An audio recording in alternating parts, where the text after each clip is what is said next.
Hello everyone, welcome back to Honkai Star Rail.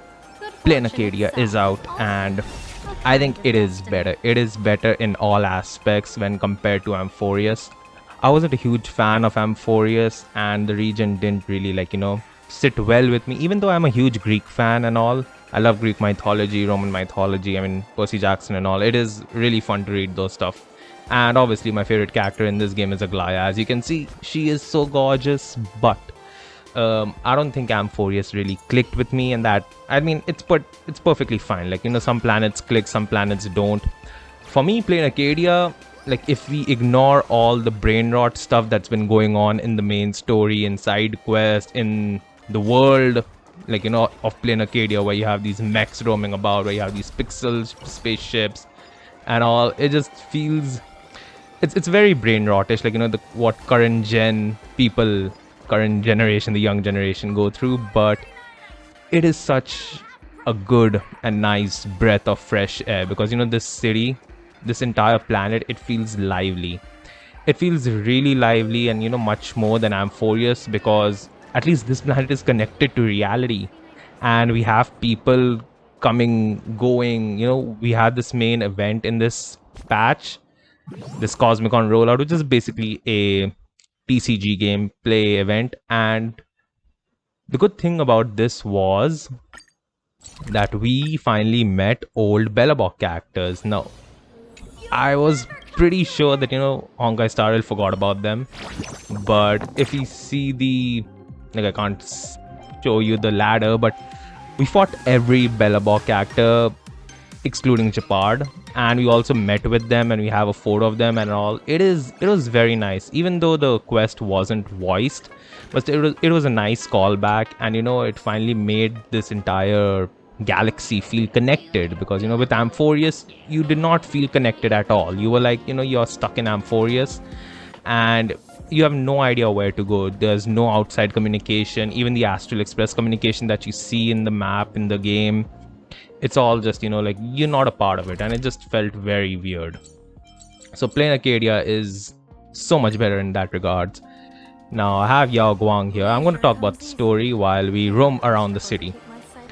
The story honestly feels like an alternate fate to Holy Grail War. Seriously, with the Phantasm Moons games, I don't think we can see the Phantasm Moon over here, but I think we can see it actually.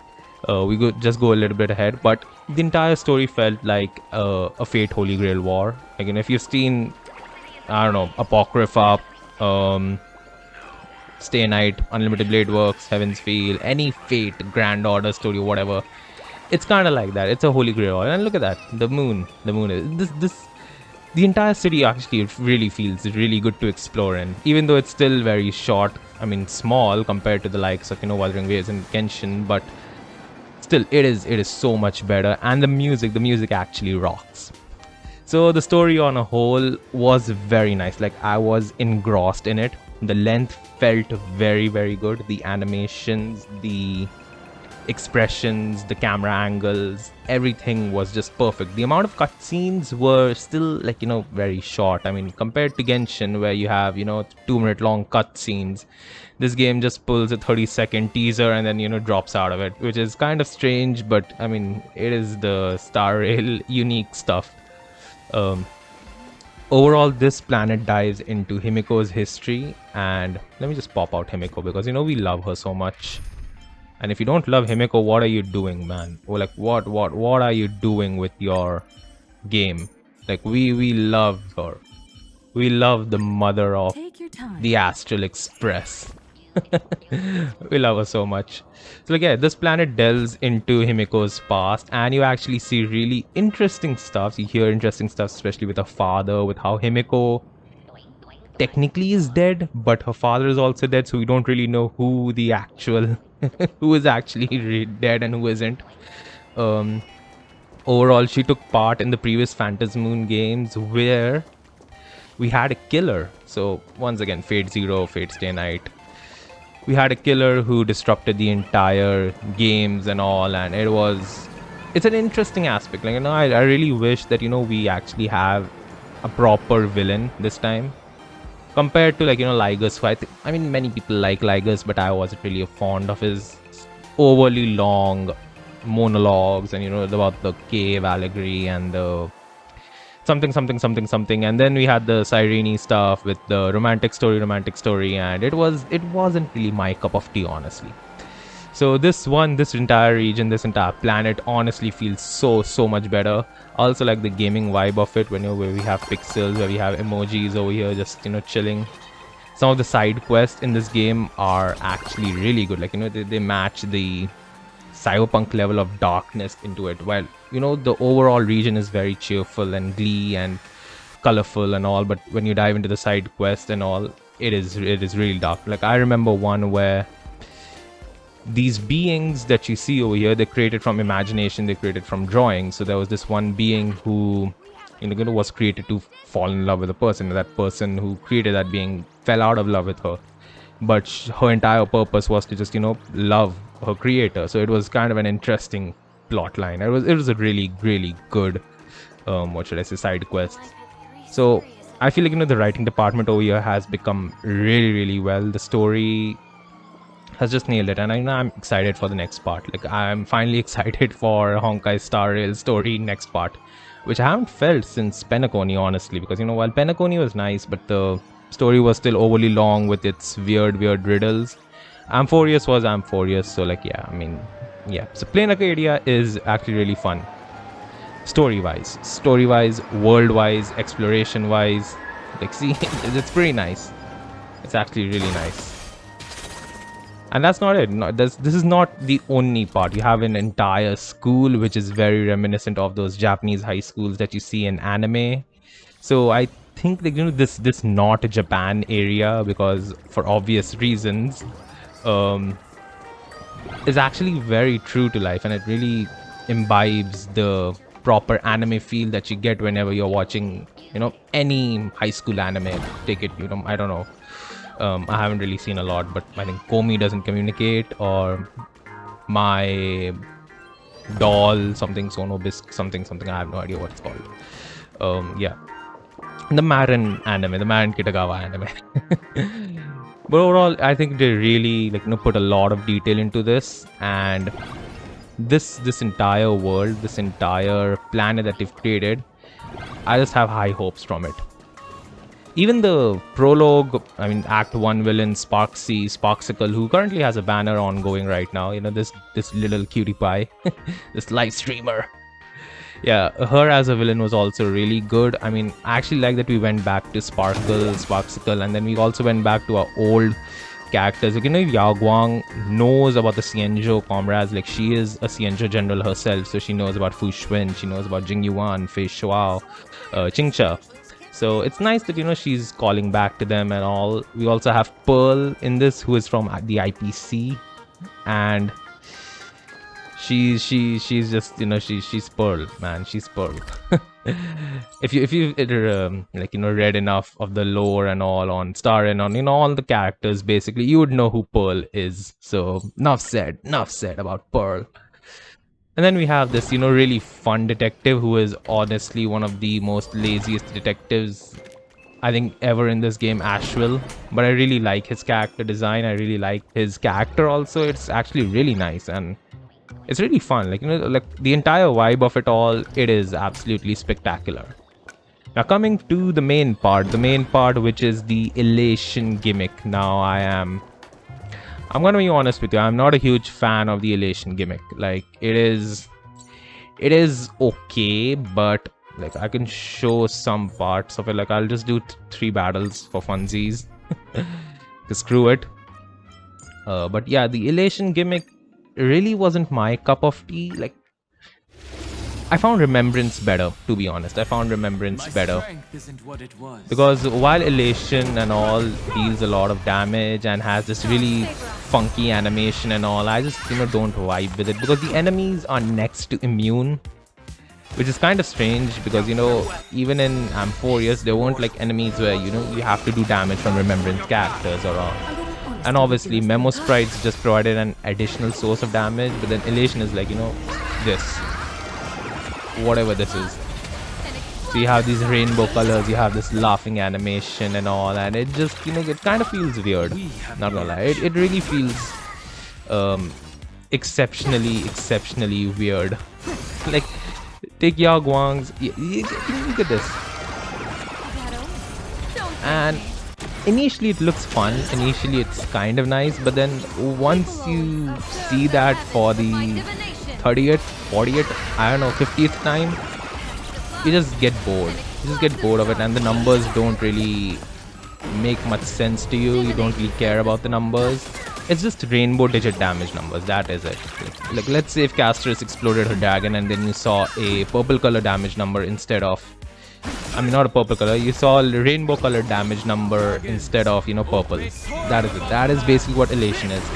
And I feel that the elation part might be more restrictive compared to, what should I say, remembrance, because these elation skills can only be triggered by elation characters. So if you want the maximum damage from your aha instant, which is what this elation laughing stuff is called, is if you want maximum damage, you need to have a 4-team member of elation characters. So like, you have Yao Guang here, who's probably a support character.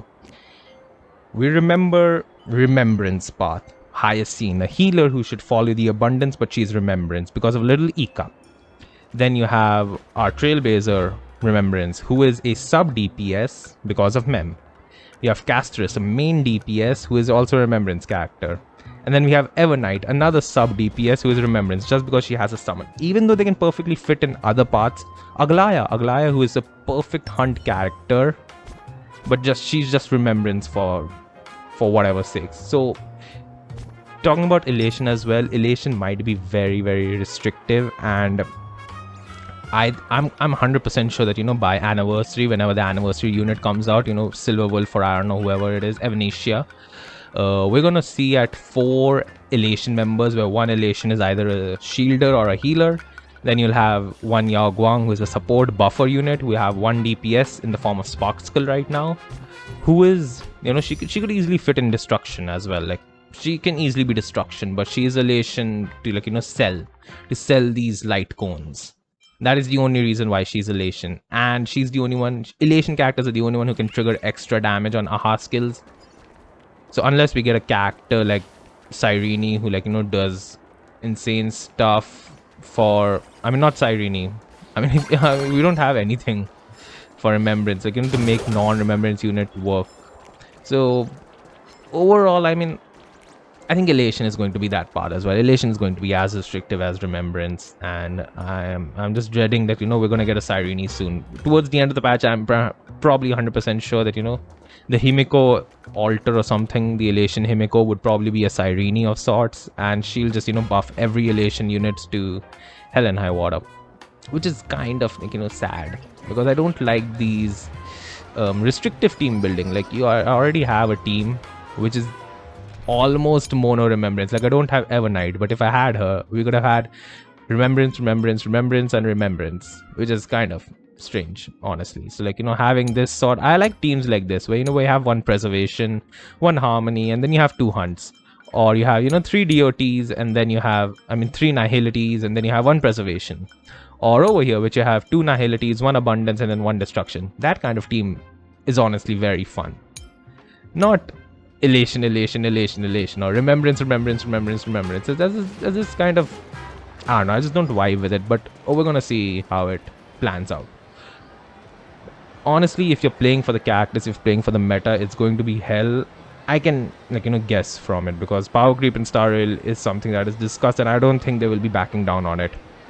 But if you're playing for the story, for the world, Planarcadia is amazing. Like, I thoroughly enjoyed this. I am a huge fan of this planet, and I just can't wait to see what more we're gonna get from this insanely insane planet. We also have this Phantasmoon courtyard, where she is probably going to be the main push along with the Silver Wolf SP. So she's probably going to be the Cyrene or the Finan or somebody of Planarcadia. And she looks pretty cute, not gonna lie. She's kind of like Yaimiko of sorts, like, but except for Yaimiko, who's a fox, she looks like a bunny. So it's kind of like if you mix Yaimiko with Armia, and then you have this Evanesia. I haven't played Honkai Impact Third. Don't just go and tell me that this is Yai Sakura or somebody. I have no idea who Yai Sakura is. I just read the tweets and all.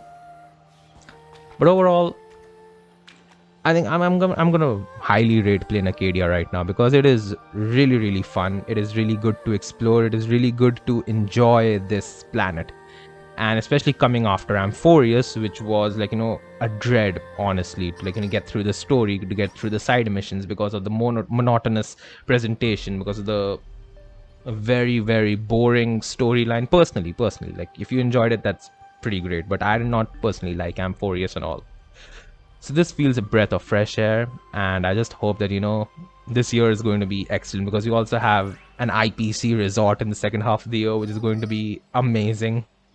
And I think this year might be the year of Star Rail, at least until like Snezhnaya releases in Genshin, because I'm a Genshin simp through and through. But until then, I can't wait to see how the story progresses. And this is just my initial review. I'll have a full-fledged review later on, in the year once the Planarcadia arc is complete. But until then, let me know what were your thoughts on Planarcadia. Do you enjoy this? Do you enjoy the elation gimmick? And I'll catch you in the next video. Until then, thanks for watching. Have a great day. Please subscribe to support me, and goodbye.